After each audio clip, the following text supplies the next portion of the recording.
فاعوذ باللہ من الشیطان الرجیم بسم اللہ الرحمن الرحیم والفجر ولیال عشر والشفع والوتر واللیل اذا یسر هل فی ذلک قسم لذی حجر۔ قسم ہے فجر کی اور 10 راتوں کی اور جفت کی اور طاق کی، اور قسم ہے رات کی جب وہ چلنے لگے۔ کیا ان چیزوں میں عقل مند آدمی کے لیے بہت بڑی قسم ہے؟ نہایت ہی عزت کے لائق سامعین، بزرگوں، دوستوں، بھائیوں،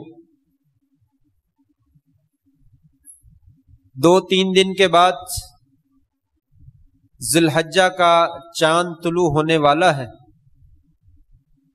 ذی الحجہ کا مہینہ بہت ہی بابرکت مہینہ ہے۔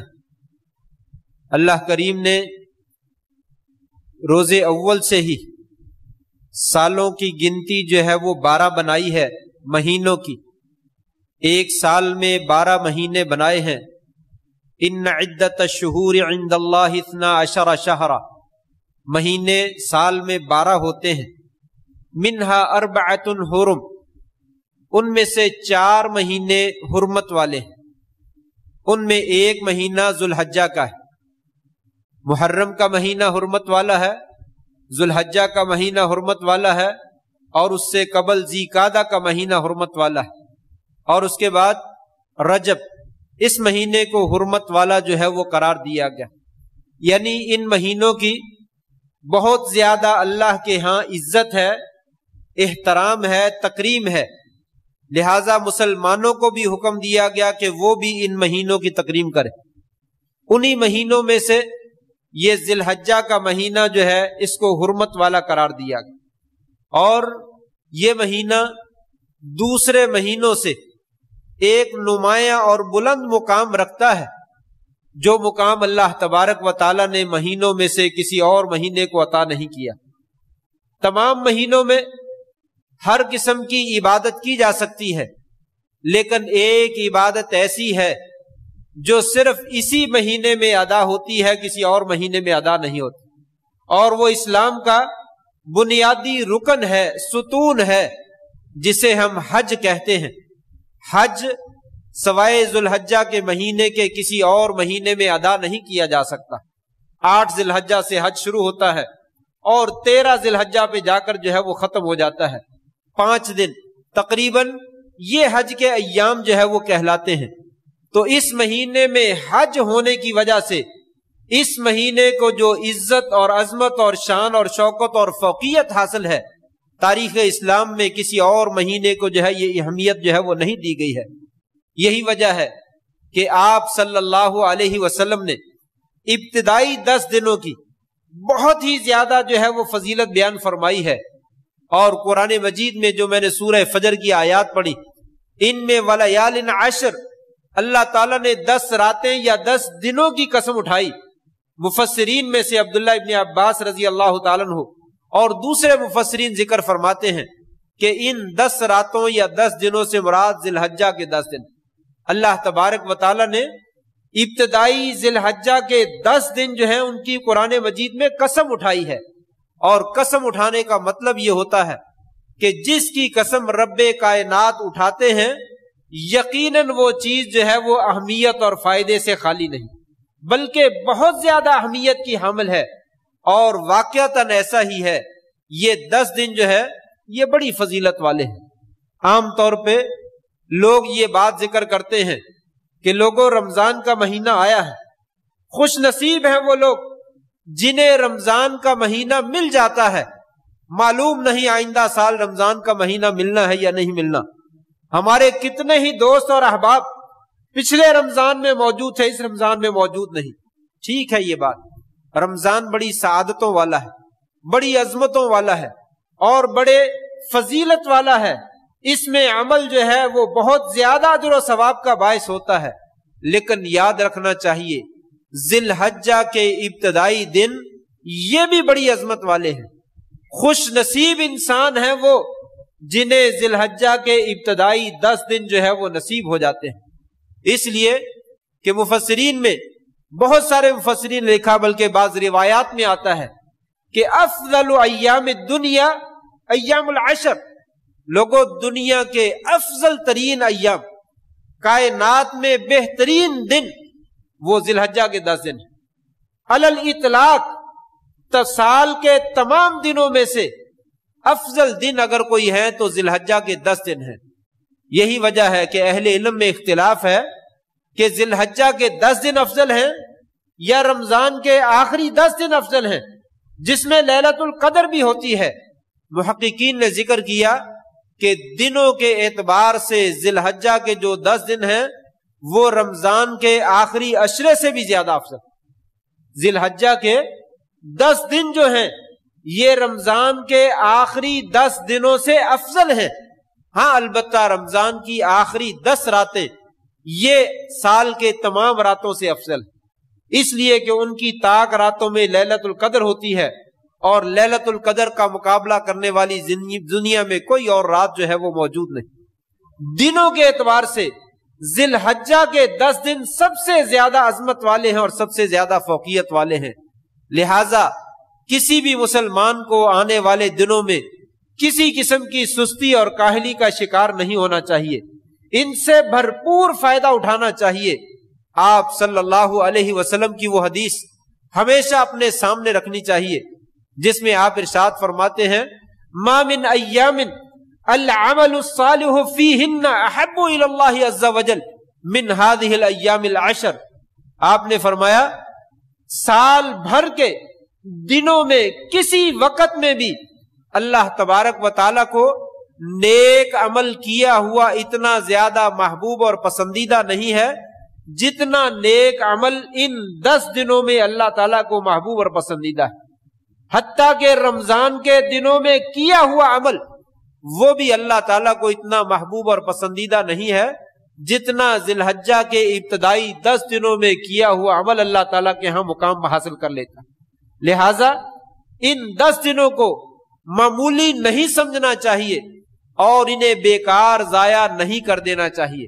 ایک صحابی نے کہا ولل جہاد فی سبیل اللہ، یا رسول اللہ یہ اتنے افضل ہیں، اللہ کے رستے میں جنگ کرنا، جہاد کرنا، لڑائی لڑنا اس سے بھی زیادہ افضل ہیں؟ آپ نے فرمایا ولل جہاد فی سبیل اللہ، اللہ کے رستے میں جہاد کرنا بھی اتنا زیادہ افضل نہیں ہے جتنا نیکی کا کام ان 10 دنوں میں کرنا افضل ہے۔ لہذا وہ تو محروم انسان ہے، وہ تو انسان بد قسمت ہے اور بد نصیب ہے جسے یہ 10 دن جو ہے وہ مل جاتے ہیں اور ان میں اللہ تعالیٰ کی انسان سعادت اور اللہ کی طرف سے خیر اور برکت اور فضیلت جو ہے وہ حاصل نہیں کر پاتا۔ آپ نے فرمایا صرف ایک بندہ افضل ہو سکتا ہے، الا رجل خرج بنفسه وماله ثم لم يرجع بذلك من شيء، ایک آدمی اپنی جان اور اپنا مال لے کر اللہ کے رستے میں جہاد کے لیے نکلتا ہے اور جہاد میں جا کر اپنی جان بھی قربان کر دیتا ہے، اپنا مال بھی قربان کر دیتا ہے، یہ آدمی تو افضل ہو سکتا ہے، وگرنہ ان 10 دنوں میں عمل کرنے والے بندے سے کوئی بندہ بھی افضل نہیں ہو سکتا۔ لہذا ان اوقات کو سمجھیے، قیمتی جانیے اور قیمتی بنانے کی کوشش کیجیے۔ اللہ کی طرف سے تو بڑے قیمتی ہیں، لیکن بندے کے لیے قیمتی تب بنیں گے جب بندہ خود جو ہے وہ ان کی قدر کرے گا، ان کی قدر کو پہچانے گا اور ان کو اپنے لیے قیمتی بنانے کی کوشش کرے گا۔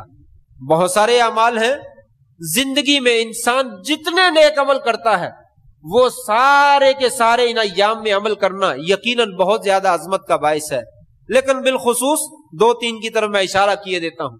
نمبر 1، نماز، فرضی نماز بہت عظیم عمل ہے، اس کی حفاظت کرنا انسان کے لیے عام دنوں میں بہت زیادہ عظمت کا باعث ہے، لیکن ان 10 دنوں میں اس سے بھی زیادہ جو ہے یہ عظمت کا باعث ہے۔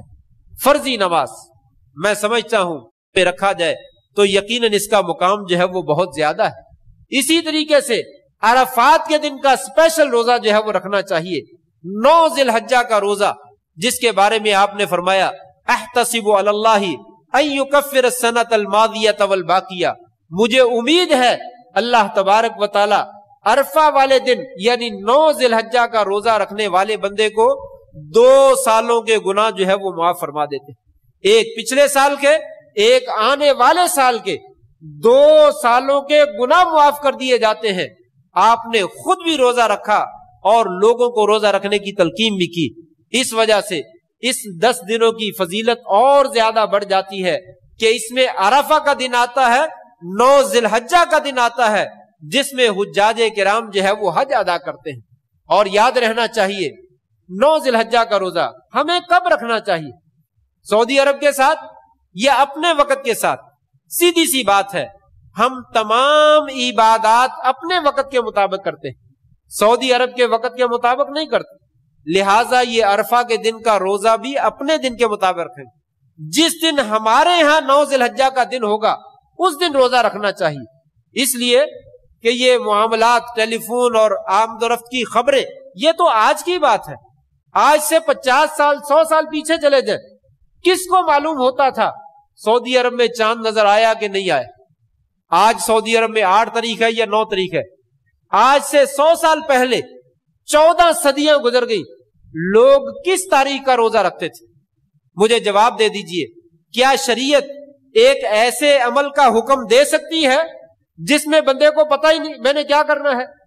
14 सदियां तक लोग जो है वो अपनी तारीख के मुताबिक जो है वो रोजा रखते रहे। लिहाजा आज भी हमें अपनी तारीख के मुताबिक ही रोजा रखना चाहिए। और बहुत सारे इलाके हैं जिनकी तारीख सऊदी अरब से आगे है, जिनकी तारीख सऊदी अरब से आगे है। अगर वो सऊदी अरब के मुताबिक अरफा का रोजा रखें तो उनका दिन जो है वो ईद वाला दिन बनता है। क्या 10 जिलहज्जा को ईद वाले दिन वो रोजा रखें? यकीनन ऐसा नहीं है। इसलिए सीधी सी बात है कि जिस दिन हमारे यहाँ 9 जिलहज्जा हो उस दिन हमें रोजा रखना है। बाज रिवायात में आपने 9 जिलहज्जा का दिन बोला और बाज में अरफा का दिन बोला, दोनों लफ्ज एक जैसे हैं। तो जिस दिन हमारे यहाँ 9 जिलहज्जा होगा उस दिन जो है वो रोजा रखना चाहिए। अगर कोई आदमी एहतियात के तौर पर हमारे पाकिस्तान में 2 रोजे रख ले तो कोई बात नहीं, अच्छी बात है। ये जिलहज्जा के 10 दिन जो है वो सारे के सारे रोजा रखने वाले हैं, जब भी रोजा रख ले अच्छी बात है। यानी जिस दिन सऊदी अरब में 9 हो, हमारे यहाँ अमूमन 8 होती है, उस दिन भी रख ले, और जिस दिन हमारे यहाँ 9 होती है उस दिन भी रख ले। दोनों रोजे रख ले तो कंफर्म हो जाएगा कि मैंने अरफा के दिन का रोजा जो है वो रख लिया। बहरहाल अफजल और औला दोनों दिन का है। अगर एक रखना है तो फिर 9 जिलहज्जा जो हमारे यहाँ 9 जिलहज्जा है उसके एतबार से रोजा रख लिया जाए तो इंशाअल्लाह ये किफायत कर जाएगा। आइए बात को आगे बढ़ाएं। दूसरा मसला, इन दिनों में किया जाने वाला काम वो 10 जिलहज्जा को कुर्बानी का है। कुर्बानी अफजल तरीन अमल है, बहुत ही ज्यादा अल्लाह ताला के यहाँ पसंदीदा अमल है। और आप जानते हैं ये शुरू जमाने से चला आ रहा है कि लोग अल्लाह के नाम पे या जो लोग अल्लाह के साथ शिरक करते हैं अपने मुशरिकीन बुतों के नाम पे वो जो है वो कुर्बानियां करते हैं। आदम अलैहिस्सलाम के 2 बेटों में झगड़ा हो गया, उन्होंने भी कहा इस झगड़े को खत्म करना है तो कुर्बानी करें, जिसकी कुर्बानी अल्लाह ताला के यहाँ कबूल हो जाएगी वो बंदा जो है वो हमसे जीत जाएगा। दोनों ने कुर्बानी की और एक आदमी की कुर्बानी कबूल हो गई। ये कुर्बानी का सिलसिला रोजे अव्वल से चला आ रहा है। मुशरिकीन मक्का अपने जानवर बुतों के नाम पे खास कर देते, ये हमारा जानवर फलां बुत के लिए, कोई आदमी इसका दूध ना पिए, कोई आदमी इसके ऊपर सवारी ना करे, कोई आदमी इसको तंग ना करे, ये फलां बुत के लिए खास है।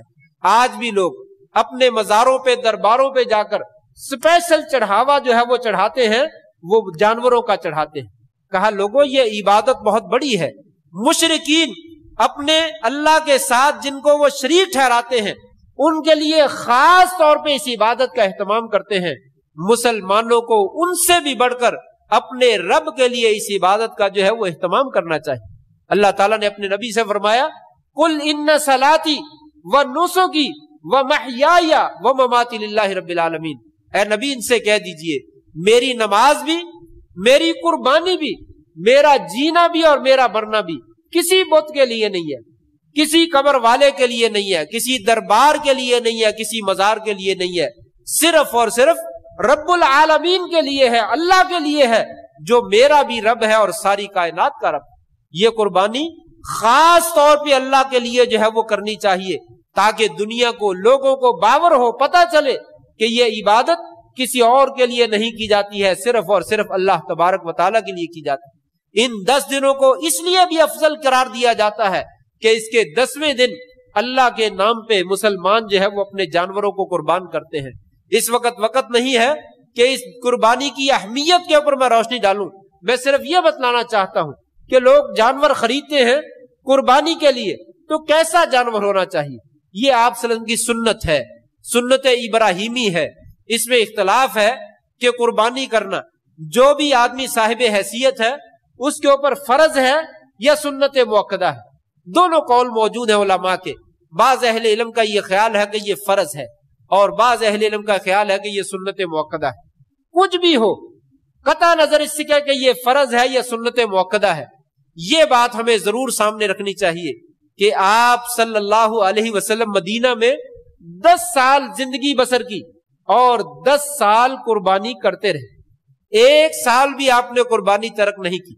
लिहाजा आपका तरीका यही है कि जिस आदमी में हिम्मत हो उसे कुर्बानी तर्क नहीं करनी चाहिए। जिस आदमी में इस्तिताअत मौजूद है वो जरूर कुर्बानी का जानवर खरीदे और खरीद कर अल्लाह के नाम पर जो है वो ज़बह करे।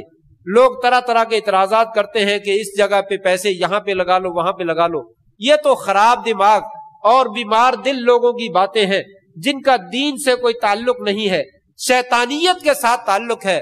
उन्हें अल्लाह ताला के फरमूदात और शरीयत के अहकामात ये सारे बुरे लगते हैं और उसके अंदर जो है वो हर जगह पे नक्स निकालने की जो है वो कोशिश करते रहते हैं।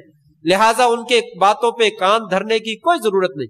आप सल्लल्लाहु अलैहि वसल्लम सबसे ज्यादा सदका खैरात करने वाले, गरीबों की मदद करने वाले, लेकिन इसके बावजूद आपने 10 सालों में 1 साल भी कुर्बानी को तर्क नहीं किया। हर साल जो है वो कुर्बानी करते रहे।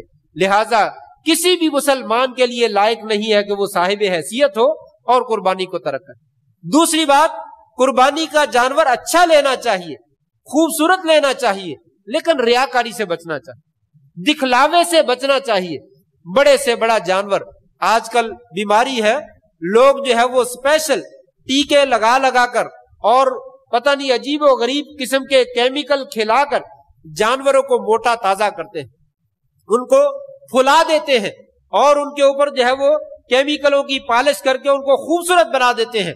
लोग उन जानवरों को खरीद कर जो है वो ज़बह करने की कोशिश करते हैं ताकि पता चले कि फुला बंदे ने बहुत आला किस्म का जो है वो जानवर जो है वो अल्लाह के रास्ते में ज़बह किया। देखिए, लोगों के लिए ज़बह ना कीजिए।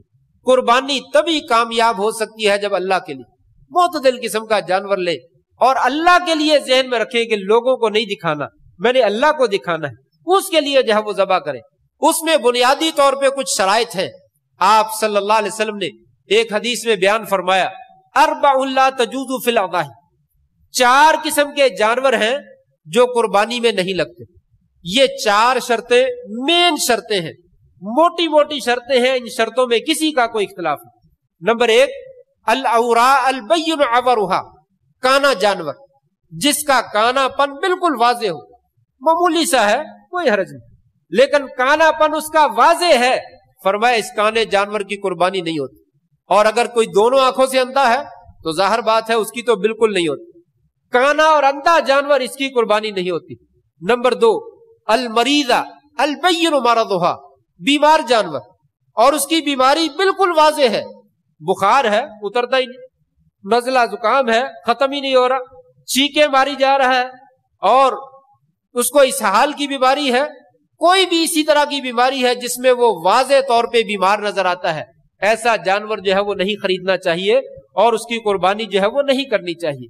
नंबर 3, अल अर्जा अल बय्यिन ज़लउहा, फरमाया लंगड़ा जानवर जिसका लंगड़ापन जो है वो वाजे है, चलता है तो नजर आता है ये लंगड़ा है, भागता है तो पता चलता है ये लंगड़ा है, ऐसे जानवर की कुर्बानी नहीं करनी चाहिए। नंबर 4, अल कसीरतुल लती ला तुनकी, वैसा कमजोर जानवर और लिस्सा जानवर जिसमें गूदे नाम की और मेख नाम की कोई चीज ना हो, जिसमें बिल्कुल मगज ही ना हो, कुछ भी ना हो, ऐसा लिस्सा जानवर जो है वो कुर्बानी के लायक नहीं है, वो जानवर जो है वो कुर्बान नहीं करना चाहिए। ये 4 शर्तें बिल इत्तिफाक हैं, اس میں کسی کا کوئی اختلاف نہیں. اور اس کے ساتھ ساتھ ایک شرط کا اور بھی اضافہ کر لیا جائے.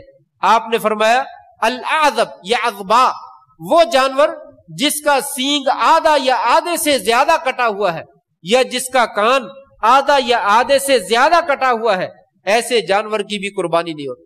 یہ بالاتفاق ہے. آدھا سینگ کٹا ہوا ہے، آدھا کان کٹا ہوا ہے، ایسے جانور کی جو ہے وہ قربانی نہیں ہوتی. اس کے بعد جو معمولی عیب ہیں، ان کے بارے میں علماء کا اختلاف ہے. کان میں تھوڑا سا سوراخ ہے، کان میں تھوڑا سا کٹ لگا ہوا ہے، یا کان تھوڑا سا کٹا ہوا ہے، یا بسا اوقات جانور ریوڑ رکھنے کے لیے وہ ٹک لگا کر سوراخ کر کے اس میں جو ہے وہ پٹا ڈال دیتے ہیں. اتنا سا اگر معمولی سا کٹ ہے یا معمولی سا سوراخ ہے تو انشاءاللہ کوئی حرج نہیں. ایسا جانور جو ہے وہ قربانی کے لائق ہے. زیادہ کٹا ہوا ہے تو اسے چھوڑ دینا چاہیے، اسے قربان نہیں کرنا چاہیے. آپ صلی اللہ علیہ وسلم کی وہ حدیث ہے جس میں آپ نے فرمایا امرنا ان نستشرف العین والاذن، کہ ہم کان کو اور آنکھ کو اچھے طریقے سے جھانک کر دیکھیں، یعنی اس کے اندر عیب اور خرابی جو ہے اس کو چیک کر لینی چاہیے. معمولی سا ہو تو کوئی حرج نہیں. زیادہ مقدار میں ہے جو دور سے نظر آ رہا ہے، دل کو بھی پسند نہیں ہے، ایسا جانور جو ہے وہ چھوڑ دینا چاہیے. حضرت براء ابن عازب رضی اللہ تعالیٰ عنہ نبی کریم صلی اللہ علیہ وسلم کے مشہور صحابی ہیں. ان کے پاس ان کا شاگرد آتا ہے اور آ کر کہتا ہے اگر مجھے دانت میں کوئی خرابی نظر آئے تو کیا کرنا چاہیے؟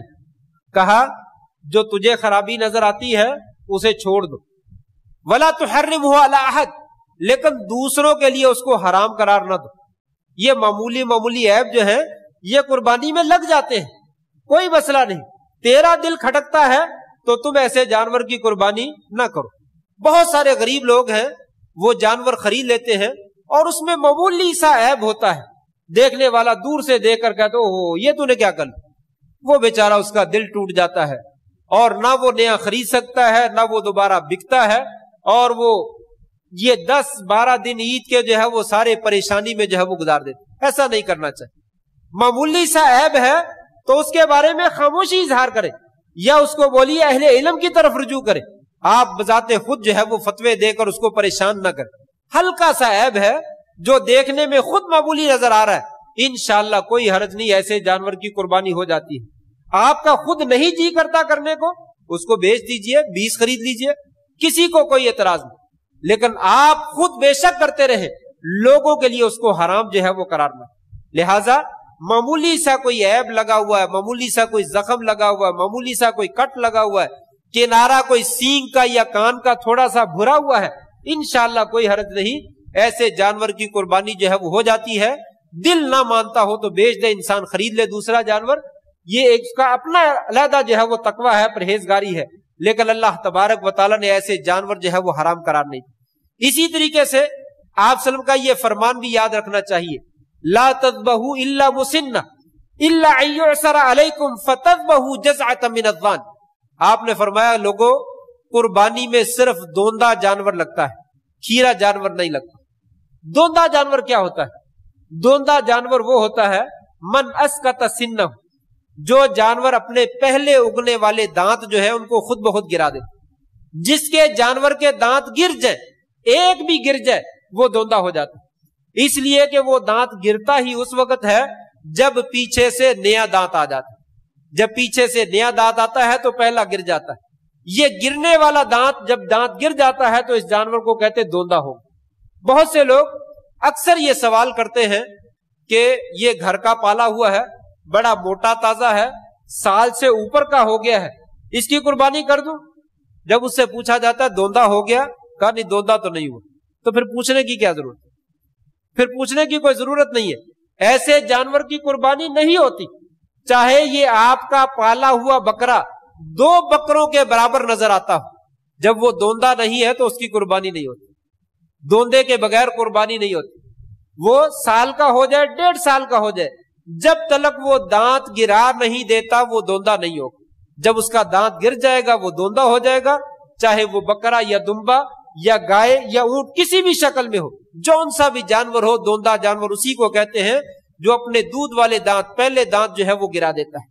ہاں آپ نے اجازت دی ہے الا ان یعصر علیکم، अगर तुम मुशक्कत में मुब्तला हो जाओ, तुम्हें दोंदा जानवर मिल नहीं रहा या दोंदे जानवर की कीमत के आपके पास पैसे नहीं है, तो ऐसी शक्ल में खीरा जानवर, दुम्बे की शक्ल में, बकरा नहीं, दुम्बे की शक्ल में खीरा जानवर जो कि 1 साल का, कम अज कम उसकी उम्र 1 साल हो चुकी हो, फिर उस वक्त ये दुम्बा करना जो है वो जायज है, जब दोंदा मिलता ना हो या पैसे नहीं और इंसान उसको खरीद नहीं सकता और इंसान के पास ये दुम्बा खीरे की शक्ल में मौजूद है, तो तब ये जानवर जो है ये ज़बह किया जा सकता। ये बुनियादी शर्तें हैं जो कुर्बानी के लिए है, शरीयत ने इसको लागू किया है, इनका जो है वो एहतमाम करना चाहिए।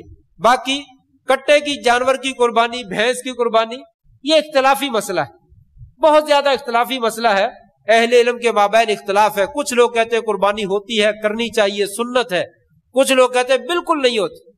दरमियान वाली राय इख्तियार करनी चाहिए, कुर्बानी हो जाती है लेकिन बेहतर है इंसान ना करे। खुरूज मिनल खिलाफ, इख्तिलाफ मौजूद है, छोड़ दीजिए। जब दूसरा जानवर जिसमें इख्तिलाफ नहीं है वो हमारे पास मौजूद है तो हमें इख्तिलाफ में पड़ने की क्या जरूरत है। गाय की कुर्बानी होती है, किसी के यहां कोई इख्तिलाफ है, कोई इख्तिलाफ है, तो लिहाजा गाय की कर लीजिए। भैंस की कुर्बानी में इख्तिलाफ है तो उससे बच जाइए। हाँ, ज्यादा से ज्यादा ये कहा जा सकता है कि यहां पे भी अगर किसी आदमी को दूसरा जानवर नहीं मिल रहा, उसके पास पैसे नहीं है, उसके पास भैंस ही मौजूद है और दूसरा जानवर मिल नहीं रहा या उसके पास कीमत नहीं और ये बिक नहीं रहा, ऐसा आदमी अगर उसी की कुर्बानी कर दे तो इंशाअल्लाह उसकी ये भी कुर्बानी अल्लाह ताला के यहां कबूल हो जाए। लिहाजा इख्तिलाफी मसले जो है उनसे बचने की कोशिश करनी चाहिए, उनको हवा देने की कोशिश नहीं करनी चाहिए। दोनों उलमा की राय मोहतरम है, जिन्होंने जायज करार दिया वो भी एहतराम के लायक है, जिन्होंने नाजायज करार दिया वो भी एहतराम के लायक, लेकिन ऐसे मसले हवा में उछालने नहीं चाहिए, ज्यादा बहस और मुबासा नहीं करना चाहिए। बेहतरीन हल है कि गाय की कुर्बानी हो जाती है, हो जाती, कर ले। अगर आपको नहीं मिलता चलिए आप भैंस की कर ली, कोई बात नहीं। मजीद इसमें इख्तिलाफ नहीं करना चाहिए। इस तरह तमाम मसाइल में जो है वो इख्तिलाफ से बचने की कोशिश करनी चाहिए। अल्लाह से दुआ है अल्लाह तबारक व तआला दीन को और सुन्नत को सही मानों में समझकर उसके मुताबिक हमें अमल करने की तौफीक अता फरमाए। व आखिर दावाना अल्हम्दुलिल्लाहि रब्बिल आलमीन।